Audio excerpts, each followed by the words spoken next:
ओम श्रीमद् वाल्मीकि रामायण द्वाविंशः सर्गः नमः।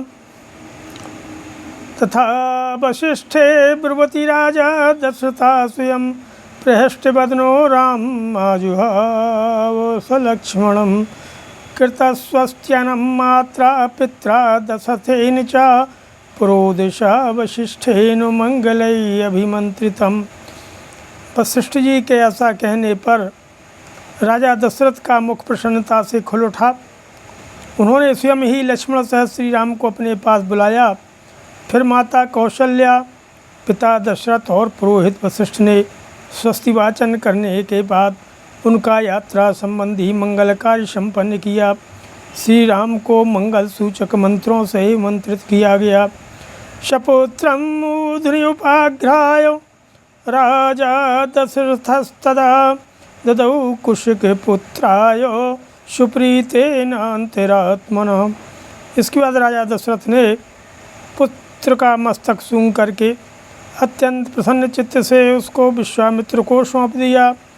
के ततो वायु सुखस्पर्शो नीरजस्को बभौ तदा विश्वामित्रगतं रामं दृष्ट्वा राजीवलोचनं पुष्पवृष्टिर्महत्यासीत् देवदुन्दुभिनिश्वनैः शङ्खदुन्दुभिर्निर्घोषः प्रियाते तु महात्मनि। उस समय धूल रहित सुखदायिनी वायु चलने लगी।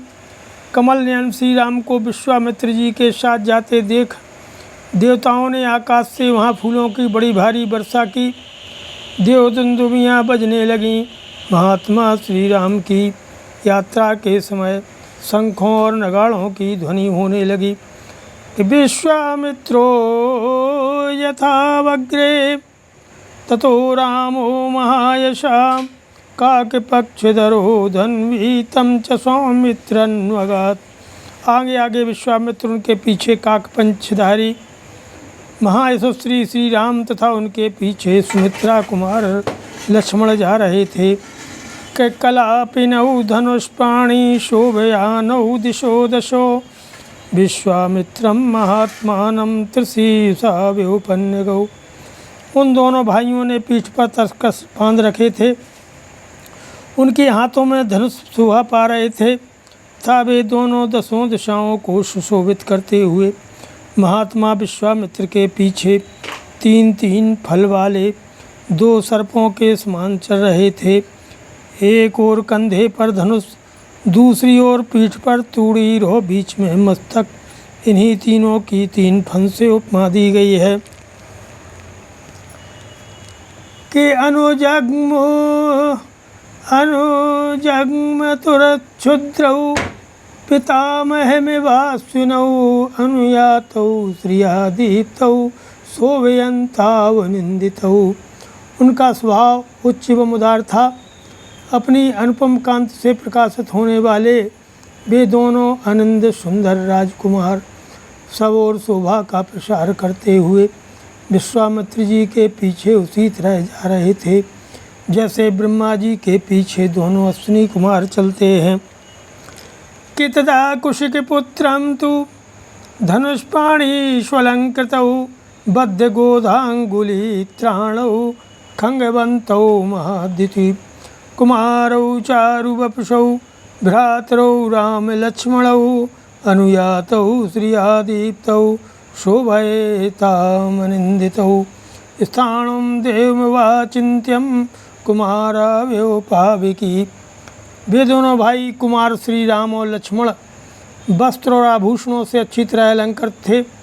उनके हाथों में धनुष थे। उन्होंने अपने अपने हाथों की अंगुलियों में गोहटी के चमड़े के बने हुए दस्ताने पहन रखे थे। उनके कटी प्रदेश में तलवारें लटक रही थीं। उनके श्रीअंग बड़े मनोहर थे। वे महातेजस्वी श्रेष्ठ वीर अद्भुत कांति से उद्भासित हो सब और अपनी शोभा फैलाते हुए कुशिक पुत्र विश्वामित्र का अनुसरण कर रहे थे।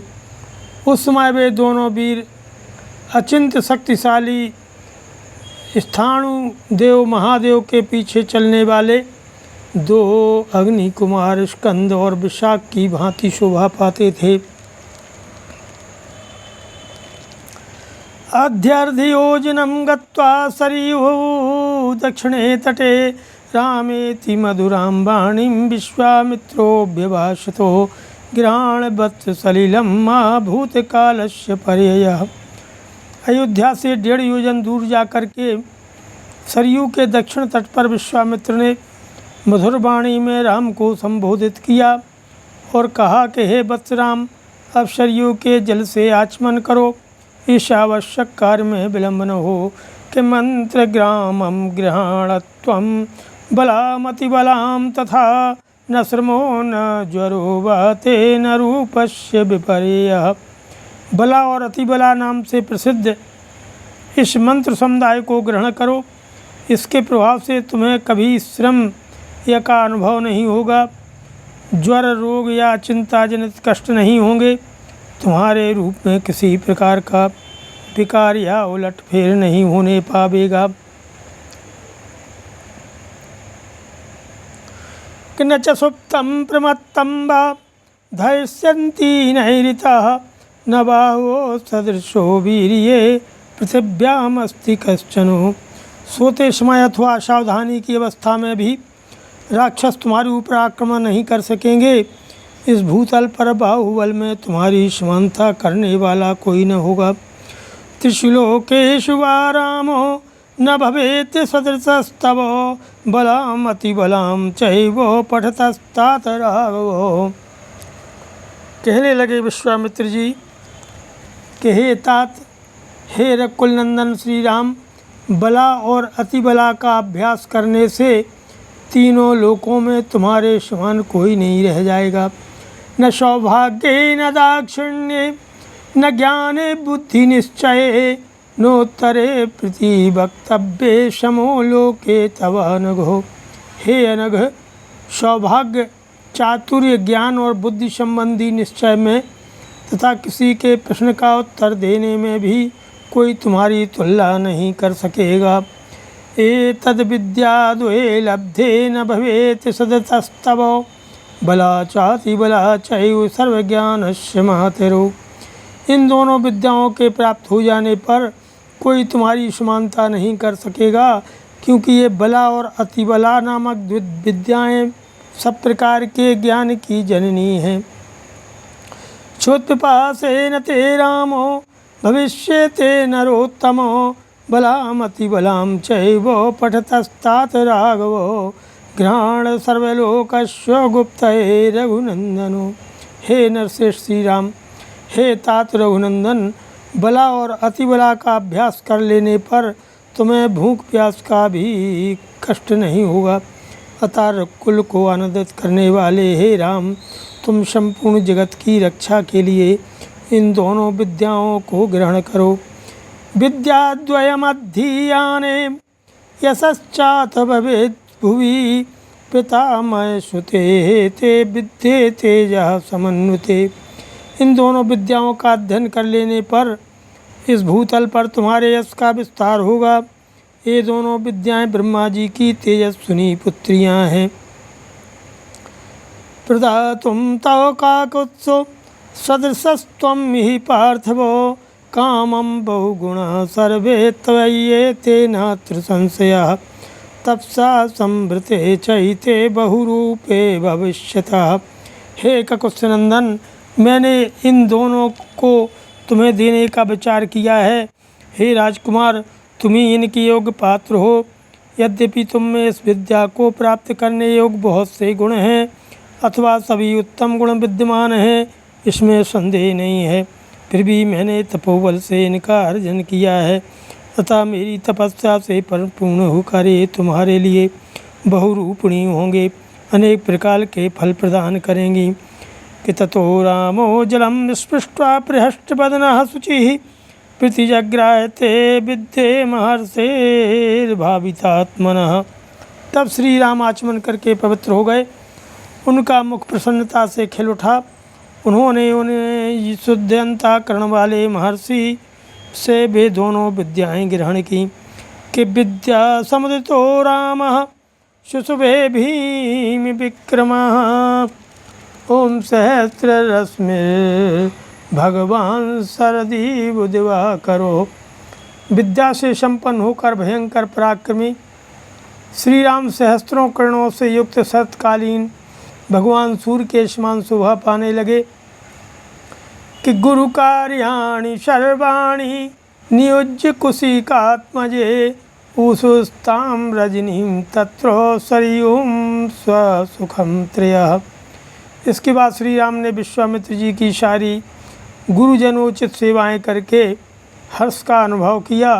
फिर वे तीनों वहाँ सरयू के तट पर रात में सुखपूर्वक रहे कि दशरथ नृपसूनु सत्यमाभ्याम तृणसैने अनुचिते तदोषिताभ्याम कुशक सुत बचो अनुलालिताभ्याम सुखमेव सा विभव विभावरी चा। राजा दशरथ के वे दोनों ज्येष्ठ श्रेष्ठ राजकुमार उस समय वहाँ तृण की सैया पर जो उनके योग्य नहीं थे सोए थे। महर्षि विश्वामित्र अपनी वाणी द्वारा उन दोनों के प्रति लाड़ प्यार प्रकट कर रहे थे। इससे उन्हें रात बड़ी सुखमयी सी प्रतीत हुई। श्रीमद् रामायण वाल्मीकि आदि काव्ये बालकांडे द्वाविंशः सर्गः। नमः। अथ त्रयोविंशः सर्गः। प्रभातायां तु सर्वर्यां विश्वामित्रो महामुनि अभ्यभाषत काकोत्स्थौ शयानौ पर्णसंस्तरे। जब रात बीती और प्रभात हुआ तब महामुनि विश्वामित्र ने तिनकों और पत्तों के बिछोने पर सोए हुए उन दोनों ककुत्सवंशी राजकुमारों से कहा कि कौशल्या सुप्रजा राम पूर्वा संध्या प्रवर्तते उत्तिष्ठ नर शार्दूलो कर्तव्यम दैवमाहिकम। हे नरश्रेष्ठ राम, तुम्हारे जैसे पुत्र को पाकर महारानी कौशल्या सुपुत्र जननी कही जाती हैं। यह देखो प्रातःकाल की संध्या का समय हो रहा है। उठो और प्रतिदिन किए जाने वाले देव संबंधी कार्यों को पूर्ण करो। त्यस्यर्षे परमोदारम वचः श्रुत्वा नरोत्तमौ स्नात्वा कृतोदिकौ वीरौ जे पतुः परमं जपम। महर्षि का यह परम उदार वचन सुन करके उन दोनों नरश्रेष्ठ वीरों ने स्नान करके देवताओं का तर्पण किया और फिर वे परम उत्तम जपनीय मंत्र गायत्री का जप करने लगे। कृतानिकौ महावीर्यौ विश्वामित्रं तपोधनम अहिबाध्याति संग्रष्टौ गमनायाभितस्ततु। नित्य कर्म समाप्त करके महापराक्रमी श्री राम और लक्ष्मण अत्यंत प्रसन्न होकर के तपोधन विश्वामित्र को प्रणाम करके वहाँ से आगे जाने को उद्यत हो गए। तौ प्रियांतौ महावीर्यौ दिव्यां त्रिपथकां नदीं ददृशास्ते ततस्तत्र सरयुः संगमे शुभे। जाते जाते उन महाबली राजकुमारों ने गंगा और सरयू के शुभ संगम पर पहुंचकर वहाँ दिव्य त्रिपथका नदी गंगा जी का दर्शन किया।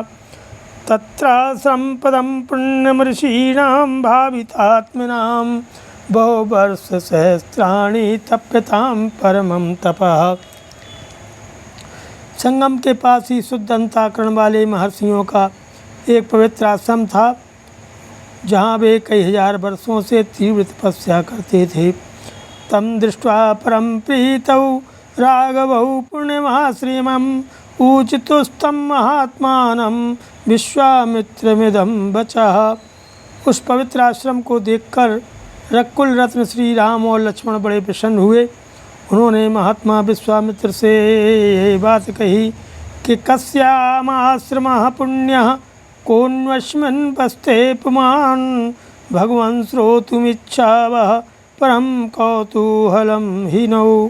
हे भगवान, यह किसका पवित्र आश्रम है और इसमें कौन पुरुष निवास करता है, यह हम दोनों सुनना चाहते हैं। इसके लिए हमारे मन में बड़ी उत्कंठा है। तयोस्तद्वचनं श्रुत्वा प्रहस्य मुनिपुंगवः अभिप्रीष्यतां रामो यस्यायं पूर्वाश्रमः। उन दोनों के वचन सुन करके मुनि श्रेष्ठ विश्वामित्र हंसते हुए बोले कि हे राम, यह आश्रम पहले जिसके अधिकार में रहा है उसका परिचय देता हूँ, सो सुनो कि कंदर्पो मूर्तिमान आसीत् कामयित्युच्यते बुधैः तपस्यन्तमहेस्ताणुं नियमेन समाहितम। विद्वान पुरुष जिसे काम कहते हैं वह कंदर्प पूर्व काल में मूर्तिमान था, शरीर धारण करके विचरता था।